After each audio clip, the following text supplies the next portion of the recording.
Welcome. I'm Kathy Fisher, and I'm the Vice Chair of the Ottawa Public Library Board, and I'm delighted to be introducing this evening's program. First, it's important to acknowledge that the land where most of us are gathering this evening is the traditional unceded territory of the Algonquin Anishinaabe people. Today is International Women's Day, so happy International Women's Day to everyone.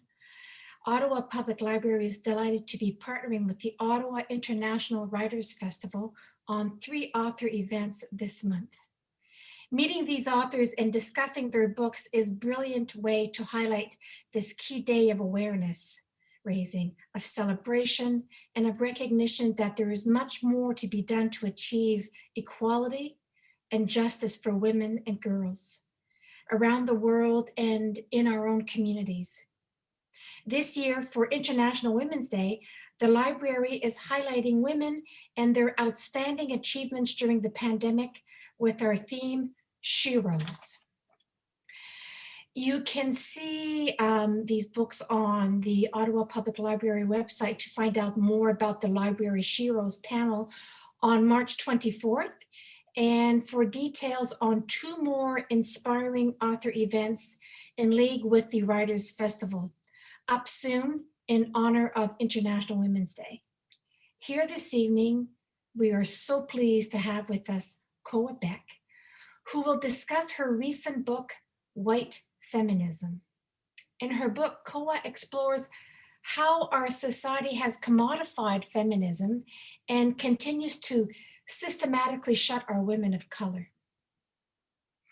I hope the conversation this evening will awaken and inspire us all as we strive to better ourselves and advance justice and equality in the world.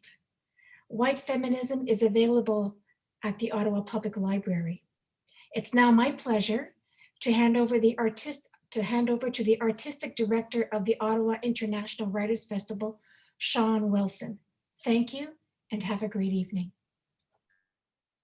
Thank you so much, Kathy. Good evening. Welcome to the unceded and unsurrendered territory of the Algonquin Anishinaabe and to the festival's 2021 season. On behalf of the festival and the Ottawa Public Library, it gives me great pleasure to welcome you all to tonight's event.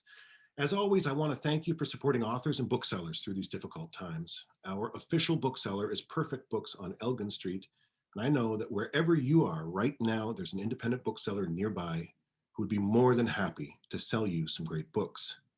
Please consider making a tax creditable donation to support our virtual programming, as it may still be a while before we're able to gather again in person. It's International Women's Day and International Women's Week, and some people say International Women's Month. And I want to begin by stating the obvious. Women, cis and trans, are at the core of everything we do. They're the core of the publishing industry, the core of our community, and they make up the majority of the artists we celebrate and the audience we serve. I want to express my gratitude to our friends at the Ottawa Public Library, to everyone working away behind the scenes tonight and every night, Allison, Alexine, Lisanne, Afua, Courtney, Jill, and Christine, all women.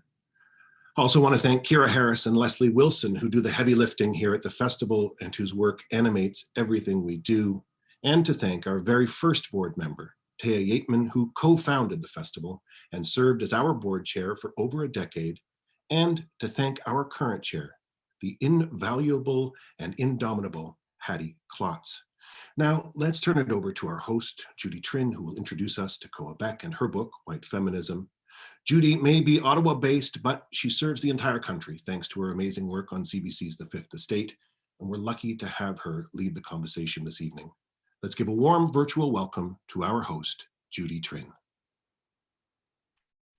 Thank you, Sean. It is an honor to be here on International Women's Day, and I am so pleased to be having this conversation with everyone with Koa. So Koa Beck has been at the forefront of discussions and debates surrounding feminism and gender issues. She is the former editor of Jezebel and has started difficult and compassionate conversations as the host of the Me2 Memos.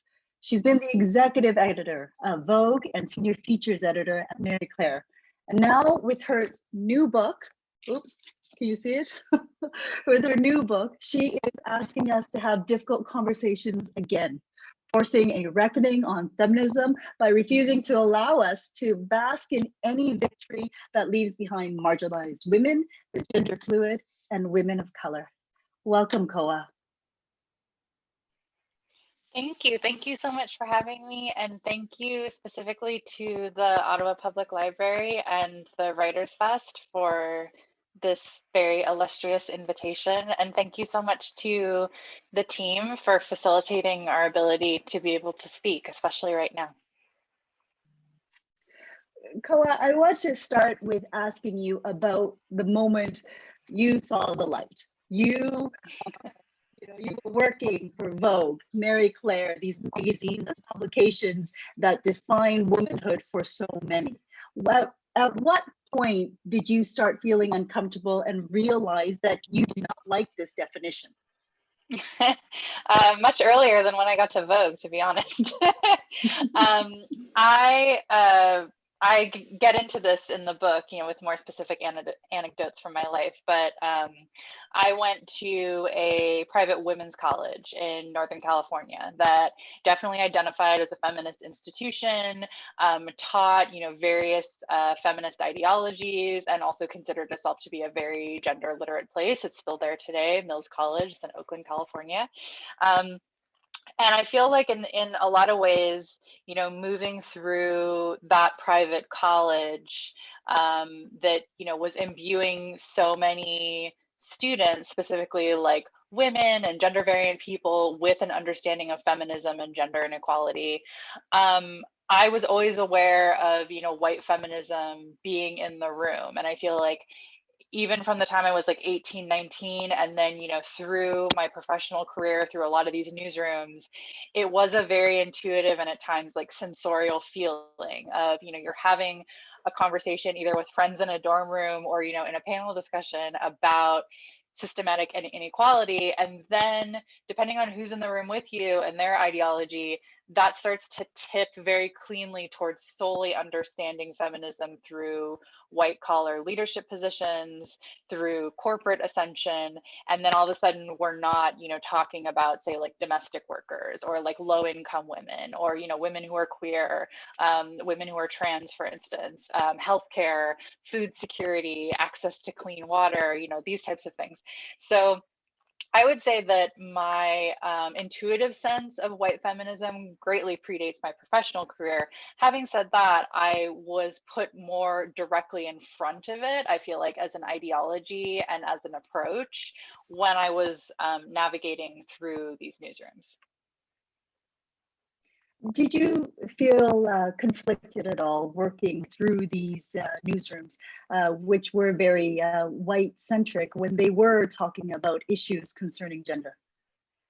Yes, all the time. And I do explore that in the book in terms of my own, attempts at reconciliation, also compartmentalizing, I think is a fair way to describe it. And also trying to do like, what I've now come to understand through like economic terms as like sunken costs, if anyone's familiar with that. So not, how long I had been there, but also like what I could do if I stayed, as opposed to, if I just left. And then also just being like super pragmatic about the fact that I still had access to this huge platform, Marie Claire, Vogue, Jezebel, to the latter end of my career. And so I was always trying to gauge like what was worth it, in terms of being in some instances like the only, out queer woman on staff, being the only visible woman of color in the room at times. So I definitely constantly weighed if it was worth it. When you talk about your experiences in the book and you talk about how you're constantly weighing, there's always a price. Were you ever concerned that sometimes by taking a stand or that you could be pushing too hard? And it even happens now. What advice would you give someone who is in that state right now within their own workplaces?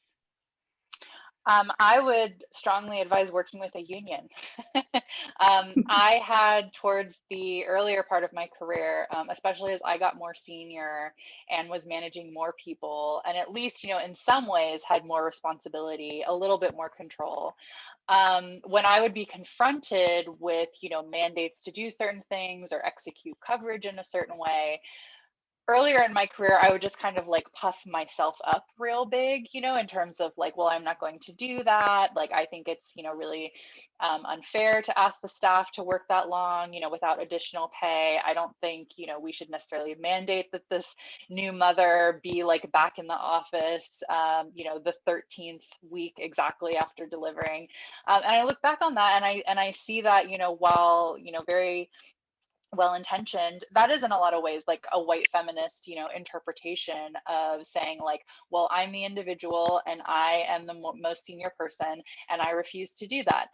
Towards the latter end of my career, I was part of a union, which was a lot more helpful. I felt in that when I was being approached by management to do things that I thought were either unjust, exploitative of the staff, or just frankly like inaccurate, in those meetings, I could just say, and I'm going to speak to the union and I will get back to you.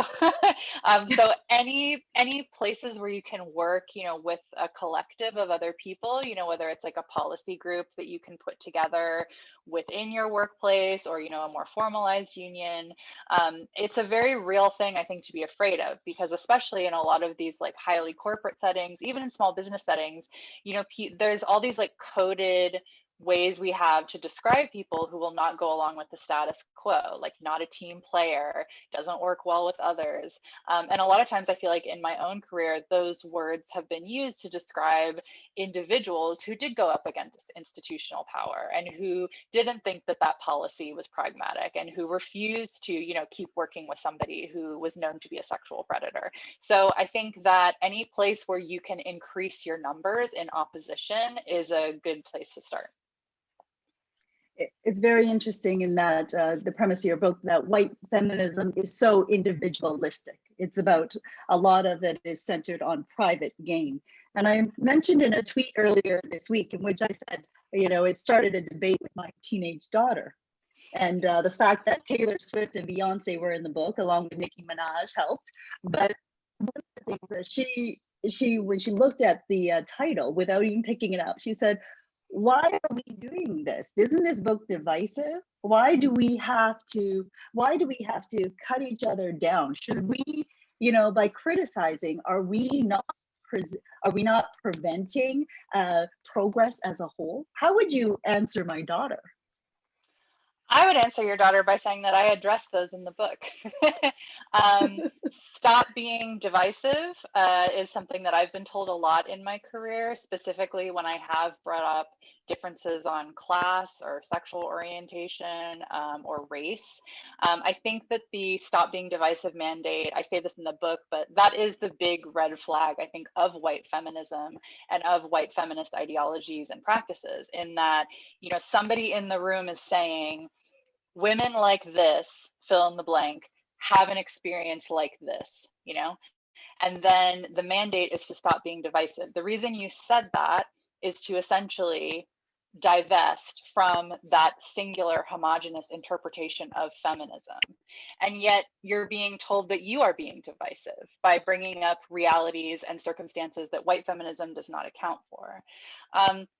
I think that white feminism has been very successful. I track, the movement and the ideology and how it started in my own country in the previous 100 years, and I track it through now. And I think white feminism has been very successful at presenting itself as the dominant feminism, as the default feminism, and I don't think that's true. And I think there are avenues with many of those people that you just cited where that's very evident, in terms of, these catch-alls of like women or even feminism.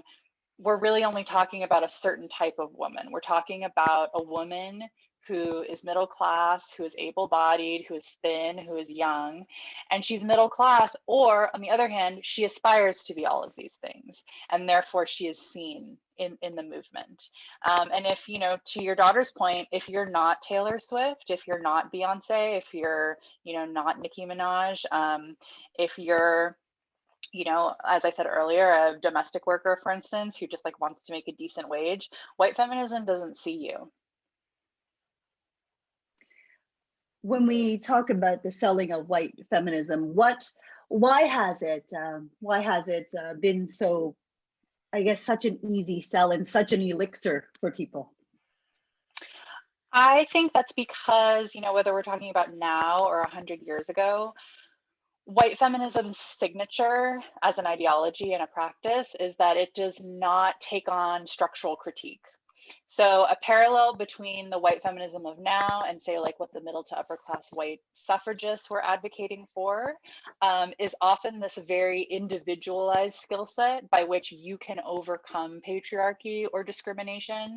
I explore this a lot in my book with a lot of, especially post Lean In, like what has been deemed, you know, feminist content, quote unquote, in terms of like job negotiation, skills, you know, just to present yourself in a better way in, you know, meetings, how to, you know, negotiate properly if you're, you know, up for a position that's like white collar. Um, and, you know, feminisms by literally everybody else, and I cite many movements in my book to get this across, you know, whether we're talking about like indigenous movements, queer movements, feminism that has been led by Black women, Chicanas, working class, disabled, immigrant, they are much more invested in structural changes rather than creating this very individual toolkit by which you can, you know, be empowered. And with the latter, you know, what we're really talking about is the opportunity to sell you things, right? So that you can overcome patriarchy or you can, you know, feel empowered as a woman. And so white feminism's sort of like self-empowerment strategy and self-optimization, it doesn't require that institutions change very much. It doesn't require that they remake policies. It doesn't require that they rethink parental leave. It requires that you know, buy pencil skirts. It requires that you buy technology that can help you like do your job. It requires that you attend these very fancy conferences that you pay a lot of money for to hear like other very wealthy women tell you how they got wealthy. So I think that's why white feminism has endured, in that for institutions, companies, government bodies, other powerful bodies, white feminism doesn't ask them to change that much. Koa, I had this sinking feeling reading the book because I was like, I have the pencil skirts, I have that the future is feminine, a fridge magnet. You know, I want to ask you about how you think we can be more inclusive, like on a level in which you said it would take us to unionize, it would take us to galvanize other individuals. How, this time and age, when people are asking us to give them space, how do we give them space in such a way that acknowledges the risks they are taking, but also lifts them up? Mhm. Well, to your point about the future is female magnets and pencil skirts, I, I mean, I don't have any futures female stuff personally, mostly because I don't like typographical t-shirts. But you know, those aren't necessarily the problem. I think it's when, you know, that's how you define feminism, that it's a problem. That, you know, you have purchased your feminist AF desk mug, and therefore you are signaling that, you know, you are a feminist person. Meanwhile, you know, you employ a low income woman of color to take care of your children so that you can go, you know, pursue a white collar professional ambition, and that's deemed like fine by you. You know, like there's no structural consideration of the fact that these women actually facilitate your ability to ascend as a woman, and that is a structural problem. That is not an individual problem. In terms of what can be done, I think a lot of times what I have been asked specifically on book tour for this book is to put your question in like a like non-helpful light. Um, People have asked me, you know, how do we essentially like run our businesses the same way, keep having our colleges funded in the same capacity, keep our corporate structures the same, keep our family leave the same, in my country, continue to not have, universal or subsidized childcare, and still be inclusive of women of color. And what I am often tasked with saying is that I don't believe you can. I think that what has to change is a lot of these metrics at the center by which, we deem success or meritocracy or visibility. In my country specifically, I mean, we have been so overdue for a federal paid parental leave policy. I mean, I'm sure it sounds laughable to all of you, but like we still don't have that. We don't have, any sort of like subsidized childcare broadly, for anybody. And so basically a lot of these companies and the labor, the low income labor that facilitates them existing, that needs to stop. And efforts on the ground, whether we are talking about like, in my country, we have the National Domestic Workers Alliance, which works very hard to ensure that domestic workers, now they're working on a federal bill to ensure that they do get paid time off, that they can report harassment to somebody, that they do get, a decent wage, that sort of thing. I think those efforts are tremendously helpful. But I think more importantly, broadly what I'm hearing when you ask that is like, what should change? And my answer is that we need to, in my country specifically, your country has some better platforms than mine does. We need to stop saddling specifically low income women of color with the bulk of our labor. Because in my country, that has been the foundation for so many things and continues to be. And in a lot of ways, like what facilitates this narrative of white feminism, because there aren't any structural changes to make sure that women actually can participate in society fully. I just want to remind everyone that we are going to open it up for questions. So feel free to use your questions tab and text me some questions, and I can insert them through this conversation. And I will also leave some time at the end of our conversation as well. So you can leave a comment on Facebook, or you can use the Q&A link here on Zoom. All right, Koa, I want, for you, it's very important in the book that we hold women accountable, that we put a very critical lens to individuals who have succeeded on their own, succeeded at the expense of others. Why is that type of reckoning important? Well, I think that, for instance, for that part of my book, I cite the recent Me Too movement as an example. When Me Too was reawakened, and I say that because Tarana Burke founded it, much earlier than 2017, it generated this, international conversation around abuse and power. But one of the things that I saw happen very quickly in my own country is that it often fell along very clean gender lines. So, while the way that our society is structured basically ensures that cis men who are white have most of the power, and that should not be understated, there is the capacity, which we saw last summer with a lot of reporting that came out of my country, of women abusing other women. And I think for large swaths of, say, like feminist organizing broadly, this comes down to racial harassment, and is not limited to, obviously feminist spaces. But something I saw happen a lot during Me Too is I remember seeing a lot of, very high profile women on Twitter, tweeting things akin to like, this is why I'm so happy that, I work at a women only company. And this is why I'm so happy that I work at a women's brand, because this could never happen to me.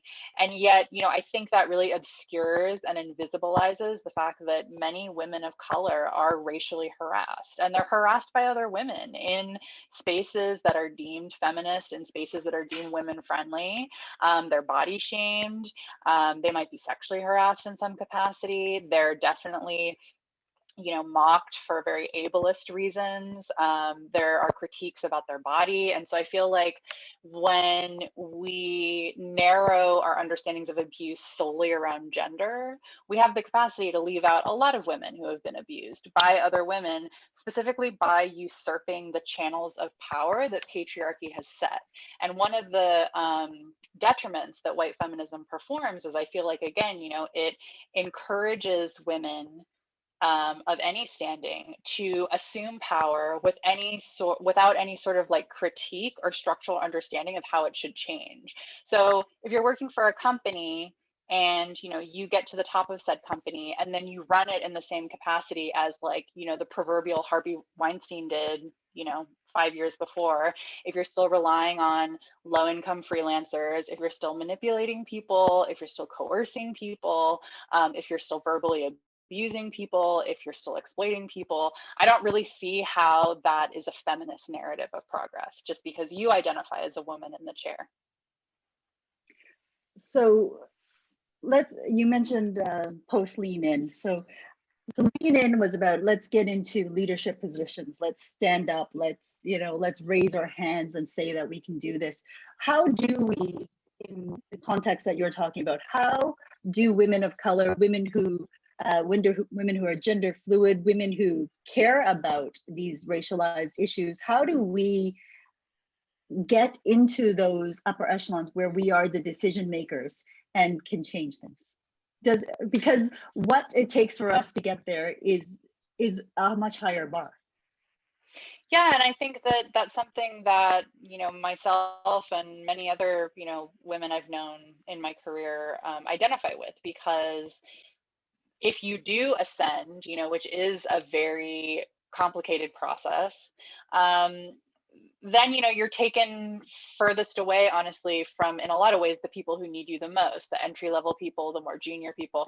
And that's how a lot of, again, like more traditional understandings of power, whether we're talking about corporations or institutions, that's generally how they work. And you get more isolated the higher you get.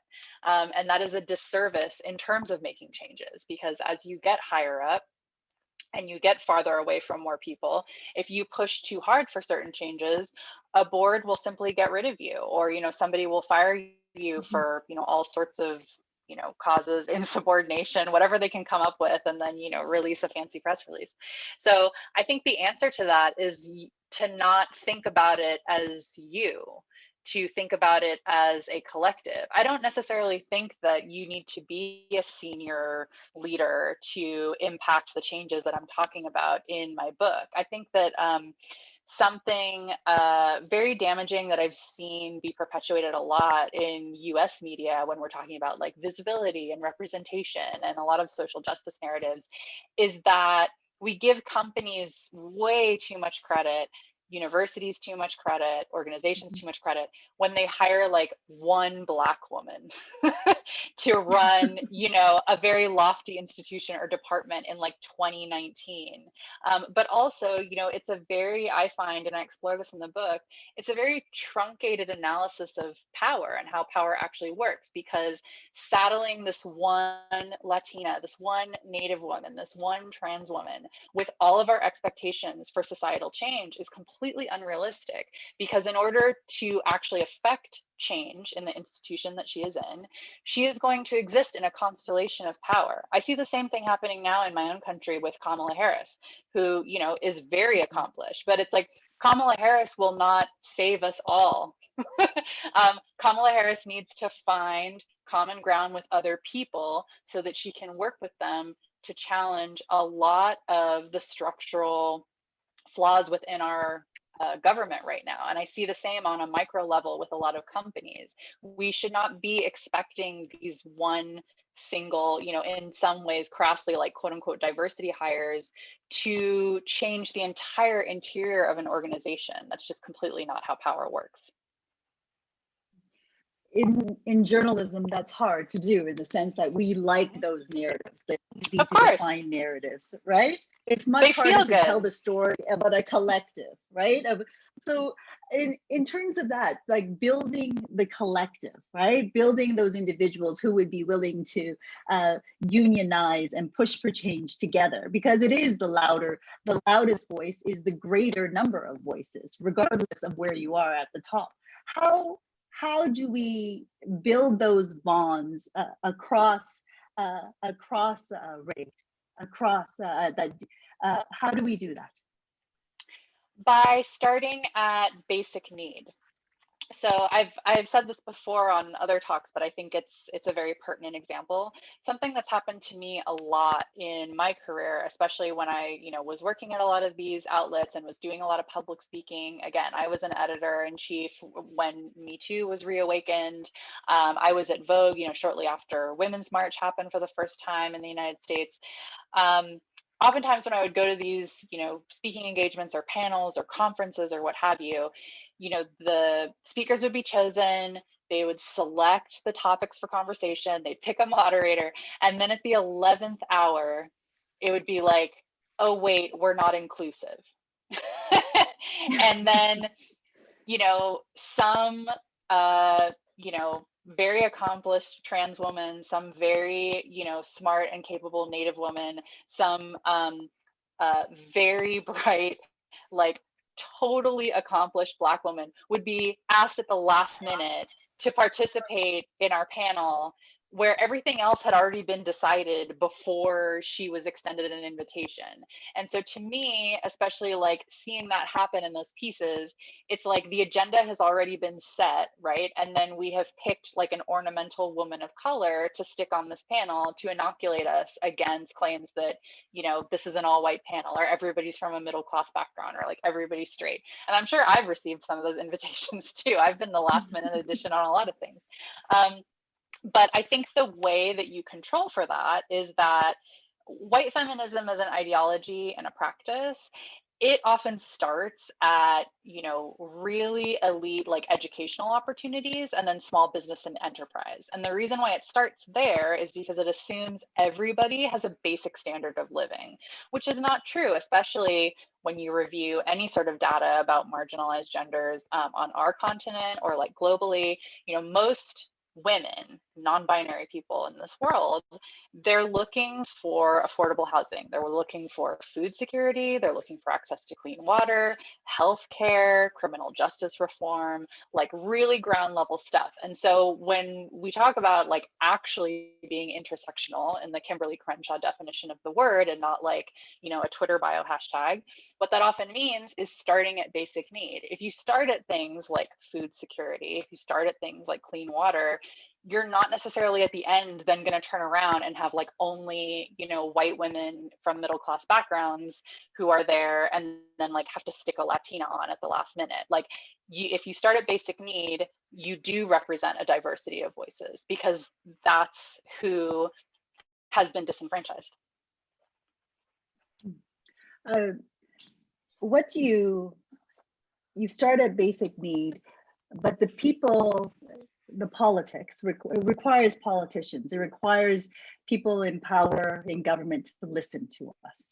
How do we get that message across? Because I can tell you that, in Ottawa, we have debates about affordable housing, why there isn't. We don't know why are there so many homeless people. We have debates about the police authority, the budget, the police budget versus the budget for affordable housing.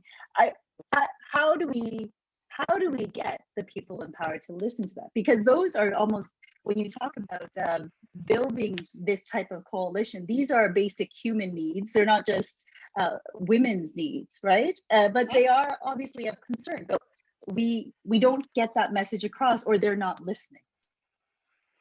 How that has been historically achieved is, again, through the collective. I cite many movements in my book in which, to that exact dynamic, local politicians either didn't care or didn't see it as big as a priority as, say, a host of other issues that they were tending to. One of the pieces of women's activism that I was most delighted to include in this book is the thread of consumer activism in the United States, specifically led by women. And I start early in the 1900s with some Jewish housewives on the Lower East Side, but I take it through to the 70s in the United States.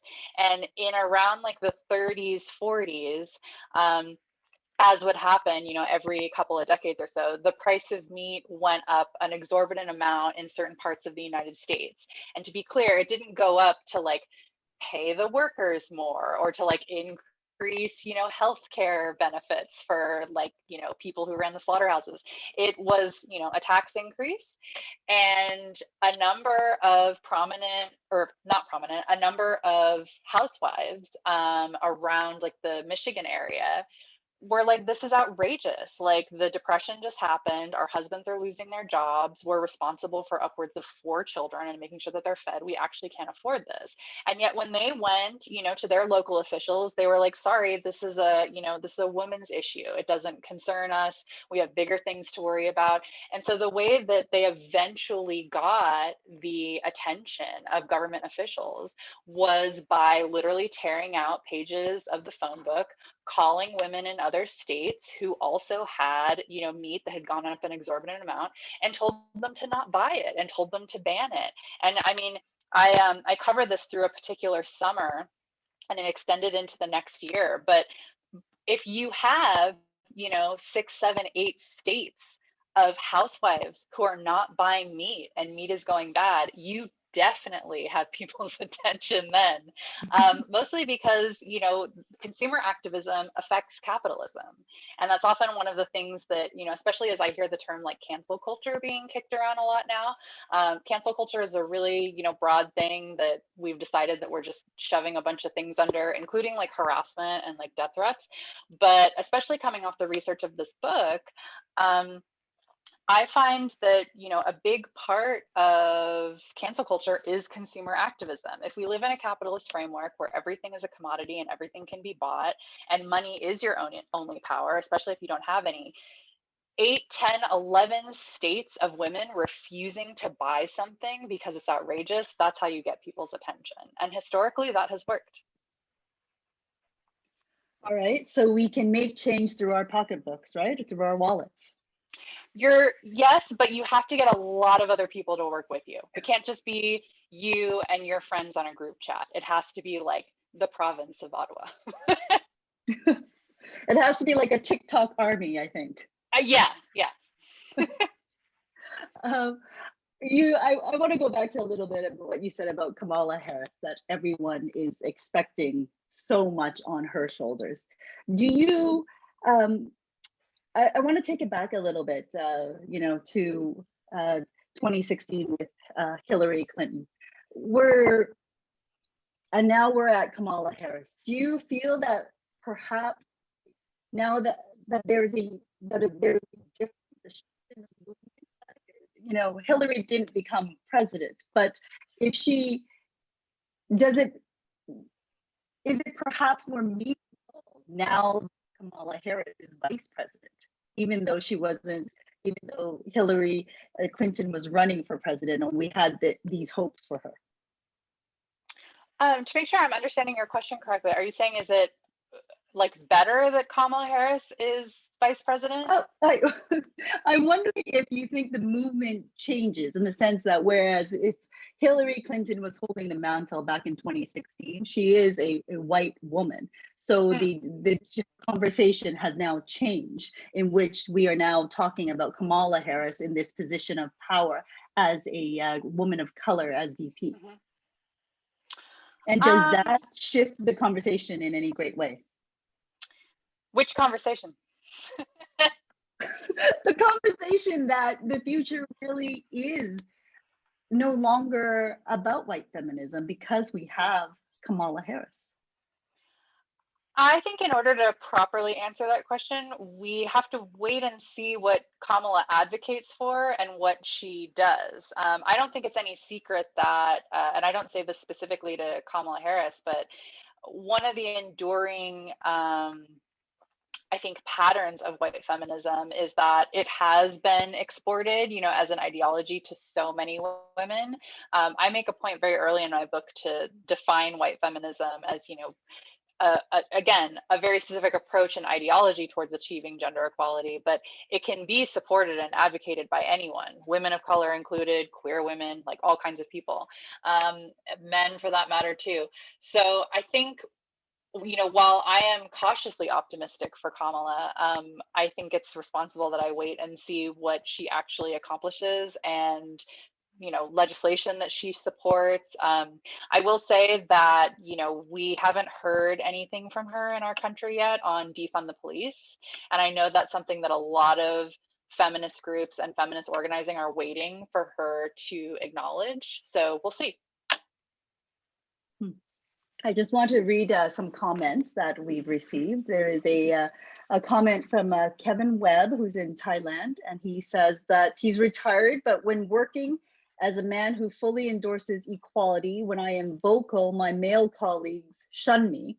So it comes as a price for men fighting for women as well. Yeah. And then we have a comment. We have a comment by Glenn Nuotio, commented on Facebook. What Koa is saying here is recalling how this afterthought or last second effort of expert BIPOC inclusion as the inoculation is quite rampant in the Canadian arts programming as well. Okay, so I have a question for you now from Mary. Mary asks, what platform do you feel is the strongest to create collective action? She's been hoping to see Black Lives Matter have more inclusion too, and that's not happening. I think that to properly answer that question, so another question that I've been getting a lot that I feel like is in tandem with this is, what do you think for the fifth wave of feminism? What do you think will come? And I answer that with respect to this question, in that, wave is a very contested term in feminist discourse and feminist theory in terms of, collapsing a lot of ideologies into one dominant narrative. And that's not really true. I mean, I, acquiesce to waves in this book to give the reader some sort of linear understanding of what I'm talking about. But with regard to movements and platforms, I think it's somewhat, similar in that there are so many happening all the time, especially with the internet and people organizing, across all platforms of social media. I think that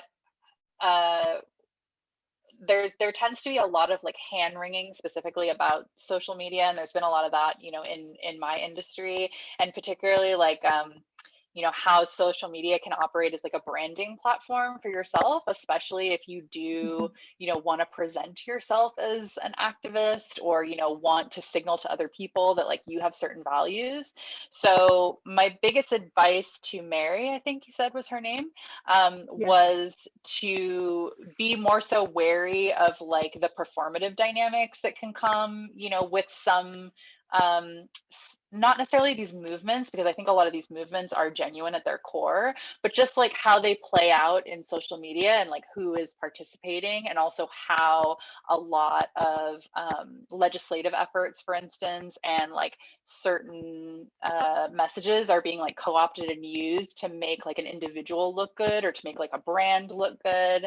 I am so tired of, especially coming off of Black History Month, seeing, every corporation and company have an ad with a Black person in it, and then think that they're done, they've inoculated themselves against racism. So I don't have a specific movement to share with you that I think is all encompassing of everybody's needs, but I think that online broadly is a good place to find other people and find organizations, especially new organizations that are getting off the ground. I don't know if you all have or were privy to Wall of Moms here in the United States. I was very interested in their efforts, and I understand that they've had different chapters pop up throughout the country, but I don't know if that extends to Canada. I just want to remind everyone who is watching that you can ask questions on Zoom. There's a Q&A button at the bottom right of the screen, and you can also ask questions on our Facebook Live page, and those questions will pop up on my screen, and I will direct them to Koa. You write something very interesting about the plight of trans women and how they have been voiceless and how they have been they've been silenced. It's in regards to Stonewall. Can you elaborate a little bit about that story and what lessons are there for us? Sure. So I go into, as Judy just said, I go into the history of Stonewall in New York and how that history overlaps with certain avenues of gay rights in the United States. Essentially, I track the experiences of a trans activist, Sylvia Rivera. She's very renowned. If you do not know her, I encourage you to look into her, unfortunately, very brief life, and a lot of writings that she left behind, and then interviews that she gave to other people. But she was a trans Latina sex worker and tried very hard when the broader gay rights movement started to build in the US, specifically around the Stonewall riots. She tried to be a part of it as a queer person. And yet, because she was trans, because she was a sex worker, because she was Latina and spoke with an accent, she was deeply, deeply shunned by very specific yet powerful and influential gay rights bodies, specifically because of those factors. It was class, it was her gender identity, and it was also the fact that she was brown. And I recounted her and her story for a very specific history, very specific reason, to show that throughout history within, marginalized groups, there can be this weird supremacy that happens, in that you had, and Sylvia recounts this in, some other books that I've excerpted in my own, how specifically lesbian women were deeply, deeply transphobic, but also extremely discriminatory against her, did not want her a part of their movement. They thought that she was mocking womanhood. And there was also, I think, a thread there that I wanted to pull out to include in the broader narrative about white feminism, is that the gay rights movement at that point in time, with those specific organizations, they were still playing to a sort of respectability politics. So they didn't want people like Sylvia, who was a sex worker, who was Latina, who was trans, who lived on the streets for a while. They didn't want someone like her to be visibly a part of their movement. They wanted to emulate a lot of the classism and in some ways white supremacy of broader society, and that they wanted to look respectable, they wanted to look like they had money, they wanted to look very normative in their gender presentation. They didn't want people who were beyond the binary to be associated with their movement. And so I think that's a very enduring story, and also a good way to understand the mechanics of broader groups. There's a question that came in from Shireen Noble. She wants to know, is it possible to reconcile a truly intersectional feminism with capitalism? It sounds like much of what you're talking about basic needs need to be met, but more social support seem totally at odds with the capitalist system and wealth disparity. So is it possible? No. Koa.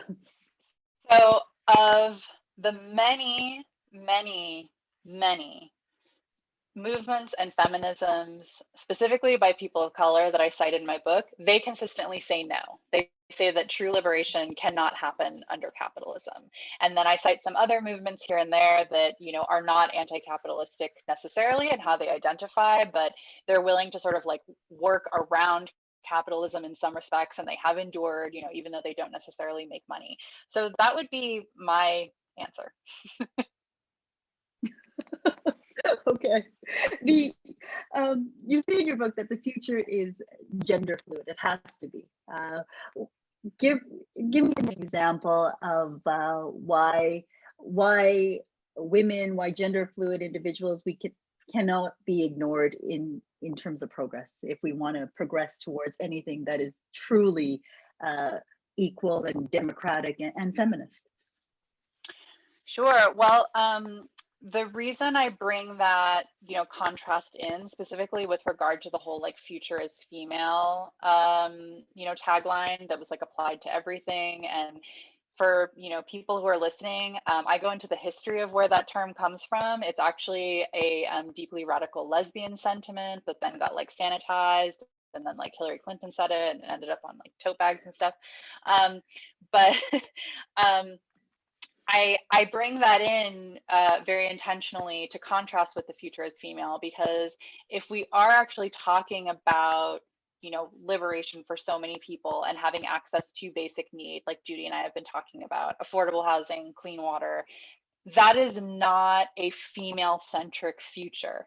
That is a gender fluid future in which people's ability to nourish their bodies, have somewhere to sleep, have healthcare is not dependent on them adhering to a certain gender. And I think when I watch the future as female rhetoric like really go on a roll and, take on so much external life beyond the political origins of that phrase, that's what ultimately got lost, is that, anything remotely female and positive became the future as female. And yet what I saw in real time was that that phrase was often being used to affirm a gender binary rather than question it. And so, women doing well in a certain capacity is a goal of a lot of feminist practices and movements. But what I've learned in my life and a lot of feminisms that I've studied is that there are many marginalized genders. There's cis women, there's trans men, there's trans women, there's gender variant people, there's non-binary people, there's genderqueer people, there's two-spirit people. And so cis women are not the only people who are impacted by, domestic violence, climate inaction, food insecurity, xenophobia. All of these factors make all of these genders vulnerable.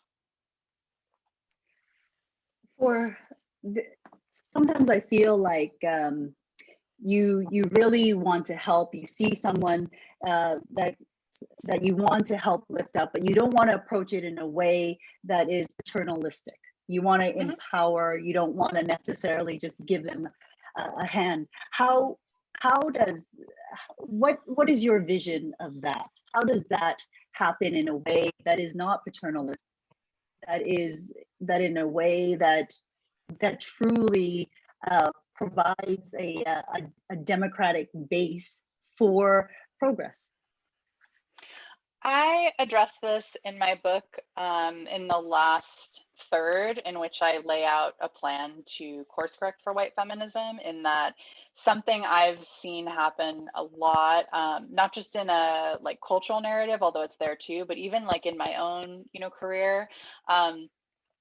I've seen that paternalism you're talking about, Judy, be reflected in a lot of this sort of like privilege disclaimer. So the way that, differentiates from a lot of other actions that I think people can take is that, for instance, in my life, I have watched, a lot of feminist identified women, however you're interpreting that, basically, cite to me that they are very privileged. I'm privileged too, obviously. I've had a lot of very elite jobs. But they cite it in a way that is basically advocating to keep things the same, whether it's like, the women they hire, the topics we cover in the newsroom, the amount of budget we get to pay a certain freelancer. It's like, well, I'm very privileged. So, like, I don't know any people who are working class, or like, I'm very privileged. So like, I don't know anyone who's native. And like, that's in my book, I talk a lot about like the cul-de-sac of white feminism. And it's like, you come in, right? But you come out like the same way you came, and that there's no disruption. Whereas I think that, privilege, generally speaking, and towards the beginning of my career, when I started seeing it make the rounds in a lot of like colloquial, sort of like personal essays, it was meant as a perforation, right? This is a privileged person who is dictating this conversation, so let's change it and present it in another way, make additional hires.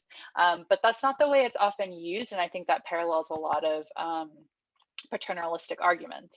What I think is the better use is not necessarily to, throw out this privilege disclaimer, but to advocate for visibility instead. And I think depending on where you work, who you're working with, and what field you're in, that can take on a lot of different forms, especially depending on like what is available to you, and then hopefully the other people who you are working with.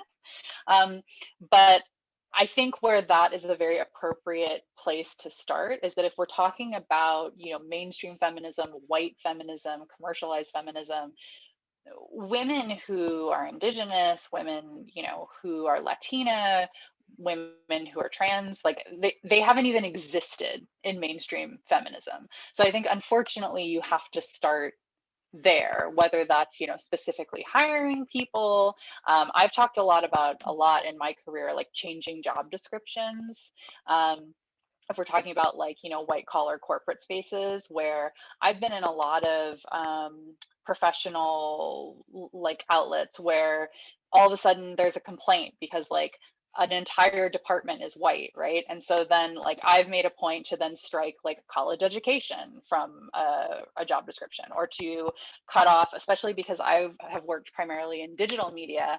Our pacing is so fast. We have learned so much. We cram way too much into way too short a time.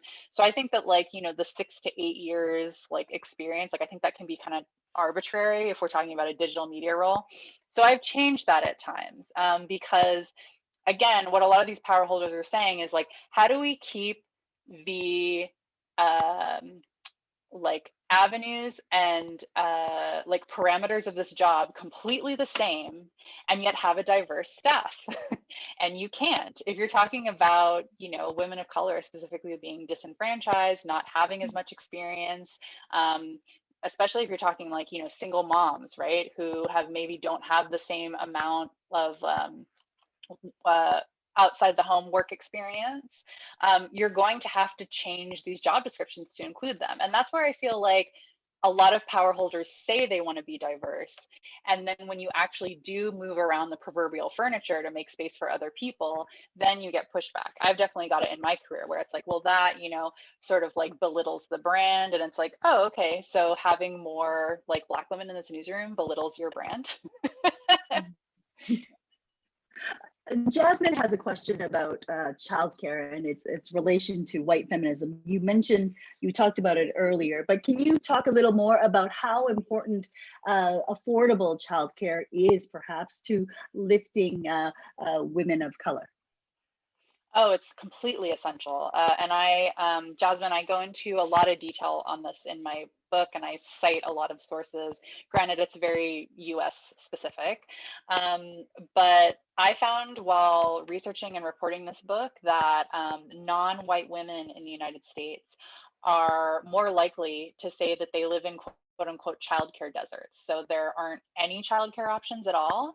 And yet, I think it's specifically like Black and Latinas in the United States say that, they, the two factors that, and anybody who's a parent will not be surprised by this, the two factors that often get in the way of them securing basic childcare are location and affordability.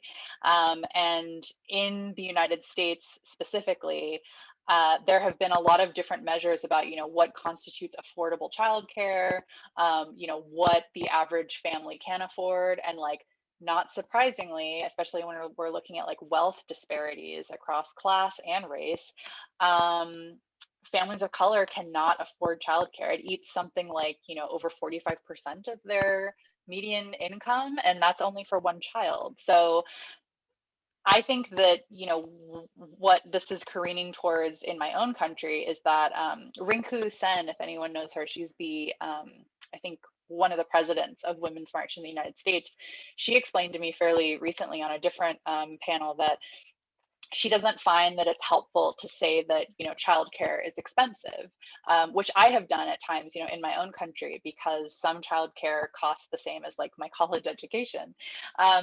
Because the childcare workers who perform this labor, who take care of children, who make sure that they're fed, that they have toys, that if they're sick, somebody is there, like they deserve a living wage as well, and they need affordable health care along with all these other things. So I think whether we're talking about like the care of parents and uneconomized, unrecognized labor by parents, or childcare workers, money is not really going to help us here. Like we need like a federal initiative. And not surprisingly, when childcare does come down to, actual dollars and cents, families of color cannot afford that childcare in a way that, some white families can't afford either. But, some very well off white families can afford it. And so not surprisingly, that facilitates them to secure greater economic security for both themselves and their children. Koa, I have a question from our local city councilor, Jeff Leeper, and he wants to Hi. know about the about the education system. He wants to know, particularly at the secondary level, how that might change to give people the courage to challenge capitalism. So just to So be the clear, education at the secondary level. yeah, so just to be clear, because I'm an American, secondary is your junior high? We would talk about, I could be wrong, and Jeff can text me on this, but I think he means university, Oh, possibly. university. Yeah. Yes. Okay. I think that, and I reflect a Oh, lot on no, sorry. He means high school. high He school. means high Okay. school. I Okay. actually have a better answer All for that. Okay. All right, go. Thank you, Chancellor. For high school, I would definitely advise teaching labor rights to teenagers and the history of labor rights, because I have found, just in reading that I value and that's important to me and my understanding of like marginalized genders, exploitation, feminism, equal wage, and broader, like just the wage gap, labor politics is just like fraught with all of those things. And I feel like if you teach, for instance, like, the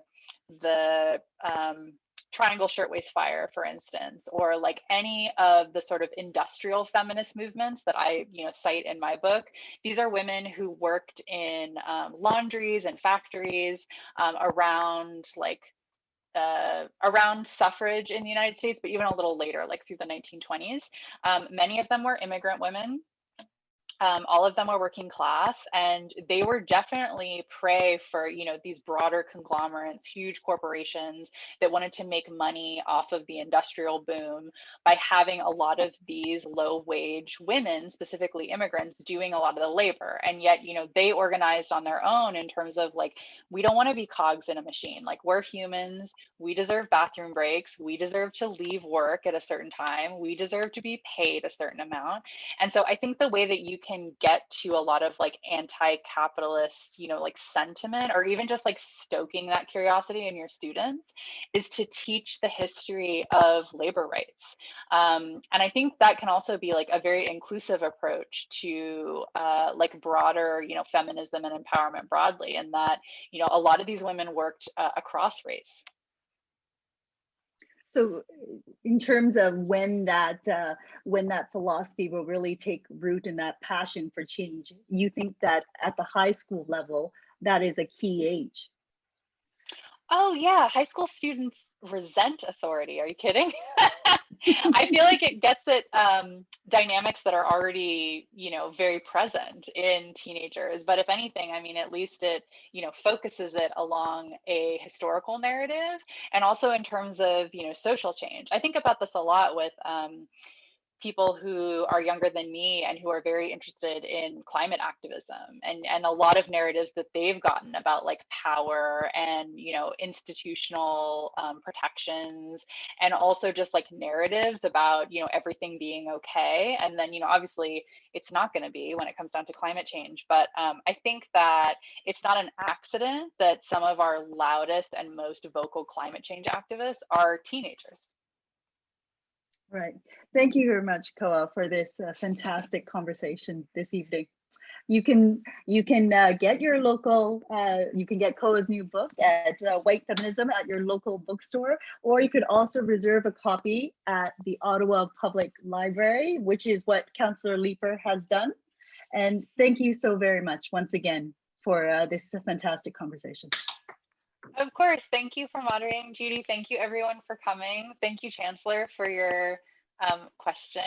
I was saying earlier, I've never been to Ottawa, but I would like to go one day. I very much love Montreal and Nova Scotia. Those are the places that I've been to in Canada. But yes, We will welcome you with open arms. I would love to when your borders open again.